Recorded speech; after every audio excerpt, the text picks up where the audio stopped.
Buenas noches, es una bendición poder seguir estudiando juntos la palabra de Dios. Y este tema que nos concierne a todos, que es cómo permanecer en Cristo en tiempos difíciles.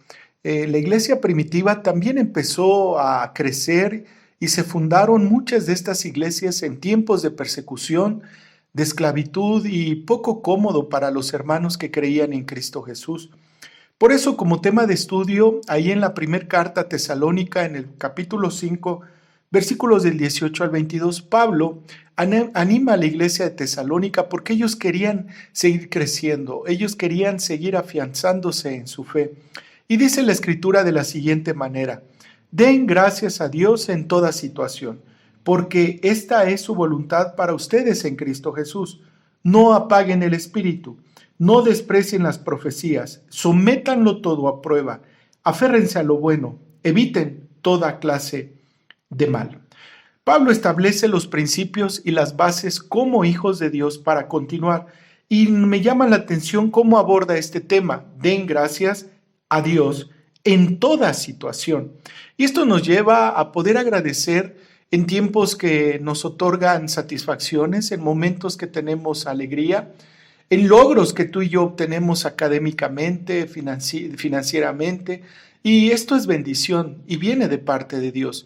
Pero cuando Pablo le dice a la iglesia de Tesalónica en todo, también está considerando los momentos de crisis, los momentos de dificultad, los momentos en los cuales no hay salida, no hay respuesta, como esta crisis mundial que estamos pasando.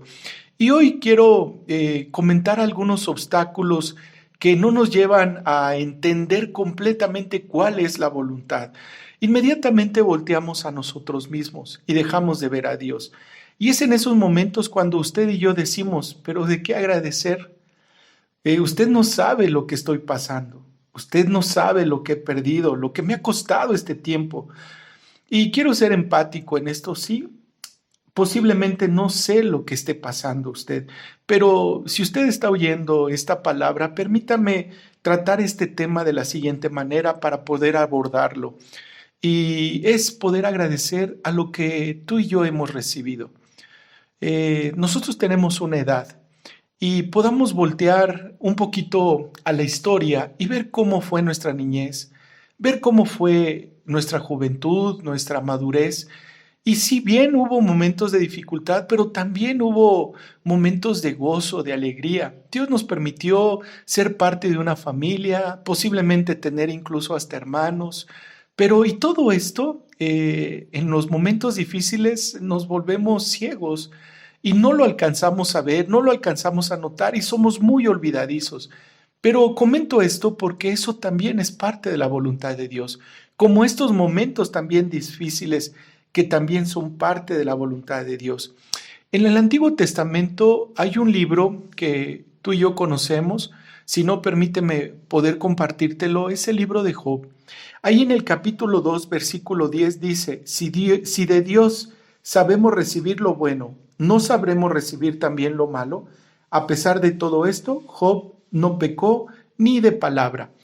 Estamos hablando de la voluntad de Dios. Permítame comentarle quién era Job. Job era una persona que tenía su familia, que tenía una esposa, que tenía bienes, que tenía servidumbre, y parecía que todo iba bien con la vida de Job. Pero hay un momento que la voluntad de Dios cambió. Insisto en este punto: la voluntad de Dios cambió. ¿Qué significa esto? Que a veces vamos a estar arriba, pero a veces vamos a estar abajo. A veces vamos a recibir bendición, como a veces vamos a pasar momentos de dificultad. Pero no por esto significa que Dios no esté presente o Dios no tenga el control de todas las cosas. Entonces, en esta noche, ¿qué es y qué significa la voluntad de Dios? Y la manera más simple que pude encontrar la voluntad de Dios es todo lo que Él tiene preparado para la vida de cada uno de nosotros, hablando en primera persona. Ahora, ¿cómo conocer la voluntad de Dios? La voluntad de Dios está expresada en toda su plenitud, en su palabra, en la Biblia, en esa herencia que nos dejó al alcance tuyo y mío. Por eso tenemos que conocer cuál es la voluntad de nuestro Dios. Hace mucho tiempo Dios levantó a un misionero llamado Jim Elliot. Este joven, por voluntad de Dios, fue llevado al Ecuador a evangelizar a una tribu guaraní. Y él dijo estas palabras tan bellas que quiero recordarlas junto contigo. La voluntad de Dios no te llevará donde su gracia no te pueda sostener. La repito, la voluntad de Dios no te llevará donde su gracia no te pueda sostener. Es bien difícil en estos momentos, pero poder decir, ay, qué dura es la voluntad de Dios. Pero aún en ese momento, aún en estos momentos, su gracia sigue con nosotros. Por eso ahí el apóstol Pablo continúa diciendo en Romanos, en el capítulo 12, versículo 2, que la voluntad de Dios es buena, es agradable y es perfecta. Buena porque trae bendición a nuestra vida, crecimiento, madurez, aunque a veces esto duela. Agradable, que tú y yo la tenemos que recibir con contentamiento. Y perfecta, que llega en su momento y llega para que nosotros podamos ser bendecidos. Es perfecta porque viene de Dios. Pero quiero hablar de otro tema también correspondiente a la voluntad, lo que no es. Y lo que no es voluntad es resignación. Muchos de nosotros hemos fallado, hemos tomado malas decisiones, incluso hemos pecado. Y decimos, pues bueno, ya me tocó vivir esta vida. Pues ya ni modo, son los hijos que Dios me dio, pues ni modo, es lo que me tocó vivir. Y confundimos voluntad con resignación. Ten cuidado con esto, porque posiblemente no sea voluntad, sean consecuencias de tus y mis malas decisiones. Por eso tenemos que seguir estudiando sobre esto. Después de hablar, Pablo, de la voluntad de Dios, continúa un tema que me llama a mí mucho la atención. Él dice en el versículo 19, no apaguen el Espíritu de Dios. Cuando tú y yo no entendemos la voluntad de Dios, ¿sabes lo primero que pasa en nuestra vida? Nos desanimamos. Y por consecuencia, viene que se apaga nuestro espíritu. Y de manera simple es como apagar un foco, como apagar un auto. O sea, simplemente cuando algo no está prendido no funciona, no camina, no nos da luz. Así lo dice Pablo, cuando tú y yo no entendemos la voluntad de Dios, inmediatamente por consecuencia viene, apagamos el espíritu.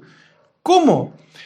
Ese espíritu es el que tú y yo tenemos cuando tú y yo creímos en Cristo Jesús. La palabra de Dios dice que se nos ha dado el mismo espíritu que resucitó a Jesucristo de entre los muertos. Todo lo que Dios es ahora en nosotros, tú y yo, nos convertimos en el templo del Espíritu Santo.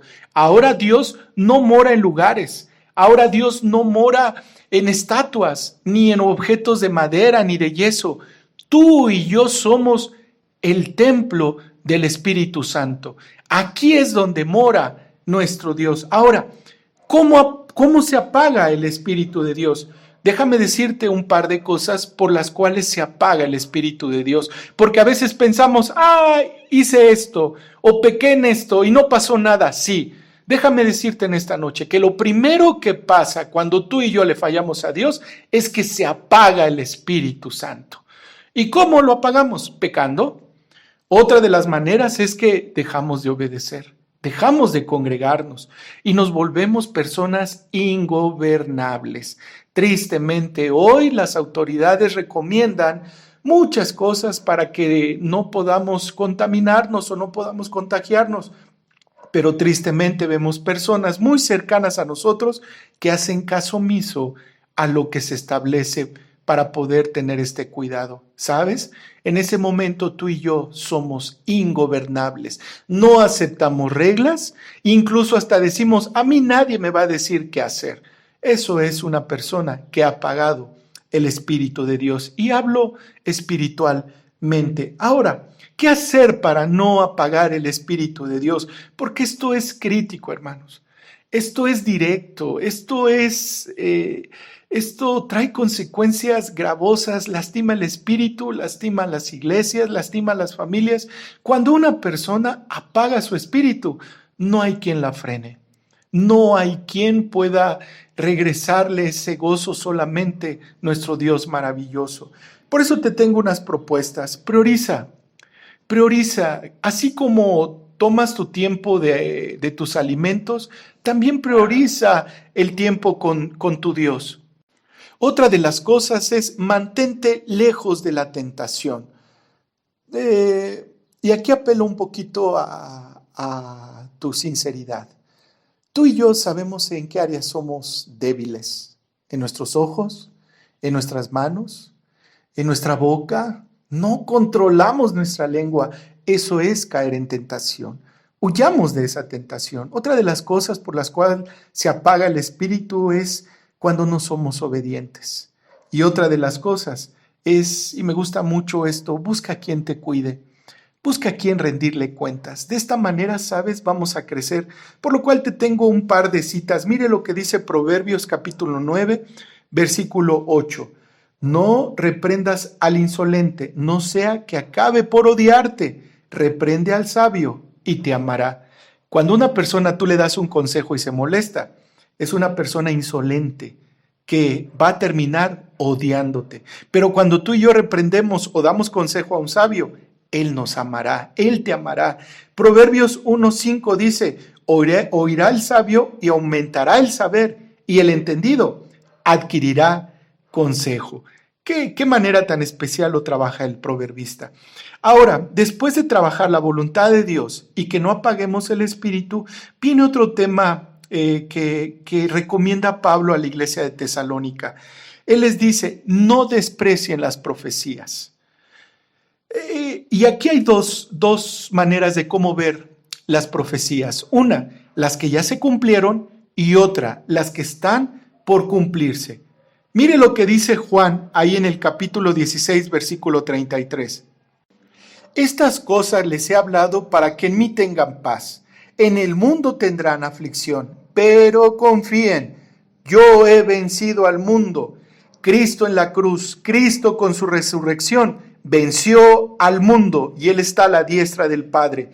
Otra de las profecías que ya se cumplieron, nos dice, mientras estaban juntos, les mandó que no se fueran de Jerusalén, sino que les dijo, esperen la promesa del Padre, la cual ustedes oyeron de mí. Como saben, Juan bautizó con agua, pero dentro de algunos días ustedes serán bautizados por el Espíritu Santo. Hechos capítulo 1, versículos 4 y 5. Estas dos profecías ya se cumplieron. Ahora permítame poderle compartir dos de las que están por cumplirse. Hechos capítulo 1, versículo 11. Y les dijeron, varones galileos, ¿por qué están mirando al cielo? Este mismo Jesús que ustedes han visto irse al cielo, vendrá de la misma manera que lo vieron desaparecer. ¿Te imaginas? Esos hombres estuvieron viendo cómo Cristo se iba y ascendía al cielo, pero de la misma manera, y acuérdate de esto, Cristo viene nuevamente. Dice la Escritura que se va a escuchar un estruendo fuerte de oriente hasta occidente y vamos a ver cómo nuestro Salvador, cómo nuestro Redentor viene por nosotros. Amén. Que así sea, Señor. Otra de las profecías que está por cumplirse es lo que dice Juan en el capítulo 14, versículo 3. Y si me voy y les preparo lugar, vendré otra vez y los llevaré conmigo para que donde yo esté, también ustedes estén. La muerte es parte de la vida. La muerte, la separación sí causa dolor, pero nuestro Señor aquí nos promete, y es una profecía que está por cumplirse, que donde Él está, si somos creyentes, si somos sus hijos, estaremos junto con Él. Pablo en el versículo 21 dice, sométanlo todo a prueba. Sométanlo todo a prueba. Hermanos, lo que tú ves, lo que tú escuchas, somételo todo a prueba. No te dejes engañar. Ve a la Escritura. Todo lo que puedas escuchar, dile, Señor, ¿esto viene de ti? Señor, ¿esto viene de tu palabra? Señor, ¿esto tú lo definiste como un estilo de vida? La iglesia de Tesalónica crecía bajo esta enseñanza. Había otros hermanos en Berea. Dice que cuando recibieron a Pablo, todo lo comparaban con la palabra de Dios para ver si lo que decía era bíblico. ten mucho cuidado porque hoy hay mucha facilidad a la información, a videos, a ver a pastores, a ver muchas personas, pero de la misma manera hay mucha mala información. Hay sectas que lo único que quieren es alejarte de la voluntad del Señor. ¿Cómo hacerle? ¿Cómo saber si la persona que me está hablando me está engañando? Ve la palabra. ¿Cómo saber si lo que me están diciendo es bíblico? Ve a la palabra, compáralo con la Escritura. Y si una persona solamente es humanista y no te habla de la Escritura, no te habla de Dios, corre, huye, iglesia. Un siervo de Dios siempre te va a conducir a Dios, siempre te va a conducir a Cristo Jesús como nuestro único Señor y Salvador de nuestras vidas. Por eso dice la Escritura, sométanlo todo a prueba y aférrense a lo bueno. Es como decir, ¿es palabra de Dios? ¿Esto lo dice la Escritura? Si no, lamentablemente hay ignorancia. Y una persona ignorante es como una persona que no ve. Y entonces sí, aquí hay lugar para todo, para cultura, para tradiciones, aunque estas no sean bíblicas. Termina Pablo diciendo, eviten toda clase de mal. Qué difícil es esto, pero películas, música, todo gira al mal, todo nos incita al pecado. Que tú y yo podamos mantenernos puros, así como esta iglesia de Tesalónica, que sí tenían momentos difíciles, que sí vivían momentos de persecución, vivían en un tiempo de esclavitud por el Imperio Romano, pero déjame decirte que eso no impedía que su espíritu fuera apagado. Por el contrario, ellos crecían, ellos se afirmaban en su fe y hoy la voluntad de Dios no ha cambiado. Para que tú y yo sigamos siendo siervos de Dios, hijos de Dios Altísimo, y que podamos extender su territorio. ¿Cómo? A través de someter todo a la voluntad de Dios, a través de no despreciar las profecías y de parecernos más a Cristo Jesús. Te invito a que en esta noche podamos terminar orando y si tú eres una persona desanimada, si tú eres una persona que ahorita no sabes si eres ateo, si eres creyente, si no eres creyente, que hoy seas muy sincero. ¿Cómo está tu espíritu? ¿Está vivo? ¿Está hirviendo? Así como decía Pablo, ¿me es impuesta necesidad? ¿O hoy lo que hay en ti es un rostro triste, un rostro apagado y por lo tanto tu espíritu también apagado?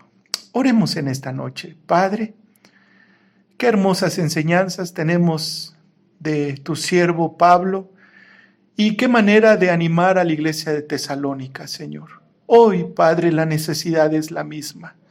Hoy, Padre, las situaciones difíciles son parecidas a cómo inició la iglesia primitiva. Pero, Señor, que todas las personas que están escuchando esta palabra puedan recibir palabra tuya, Señor. Puedan escuchar este mensaje, Padre amado, para que puedan crecer en conocimiento, en temor tuyo, Señor, y de esta manera seguir aprendiendo lo que tú con tanto amor nos diste por herencia, Señor. Ayúdanos, Padre. Aviva nuestro espíritu. Regrésanos el gozo de tu salvación, Padre, porque queremos ser tu pueblo, tu real sacerdocio, tu nación santa, Señor. Te alabamos y te bendecimos en el nombre de Cristo Jesús. Amén.